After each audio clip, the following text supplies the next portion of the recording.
Таңда Кыргызстанда 2 ирет жер титиреп, күчү 6 балга жакын болду. Бул тууралуу Сейсмология институту кабарлады. Жер биринчи ирет саат 3:42-де 5,1 балл, экинчи жолу 5:58-де 5,6 балл силкинген. Анын күчү Эпи борборунда 6 балга чукулдап, очогу Кыргызстан менен Кытайдын чек арасындагы Какшал тоолорунда болгон.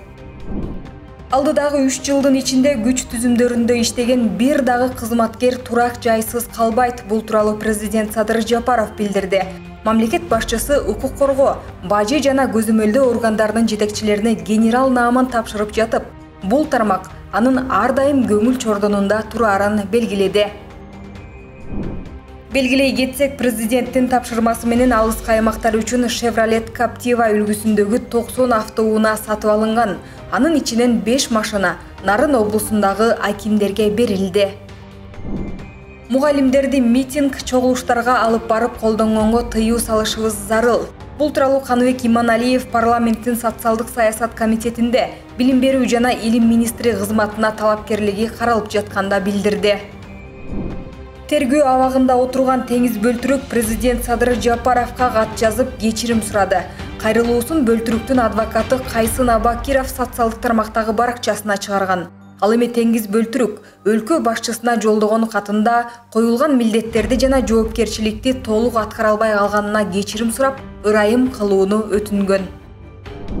Мындан бир нече күн мурда адам колду болгон үй бүлөнүн окуясы боюнча жаңы жагдайлар ачыкталды. Анда эркек киши менен аялдын мас экени аныкталган. Кошуналар эмерек жылдырылгандай үн, буюмдардын кулаганын, кыйкырыкты укканы менен ага маани берген эмес. Кыз терезеден секиргенде автоунаанын сигнализациясынын добушу да угулган. Жарандарды мындай учурларда кайдыгер болбой, реакция кылып, өз учурунда малымдоого чакырам дейт Бишкек шаардык ички иштер башкармалыгынын башчысы Азамат Ногойбаев. Социалдык тармактын колдонуучулары мурдагы депутат Иса Өмүркулов менен мурдагы премьер-министр Жантөрө Сатыбалдиевтердин ырдаган видеосу менен бөлүшүп жатышат. Видео качан жана кайда тартылганы азырынча белгисиз.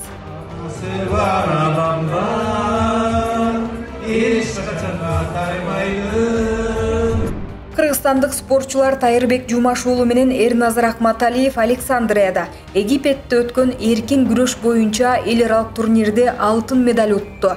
Ал 61 килограммдык салмак категориясына чыккан Жумашбек уулу финалда украиналык спортчу Тарас Марковичти, 70 килограмм категориясында Акматалиев америкалык Лукас Дакота Читтумду 10-0 эсеп менен жеңип алды.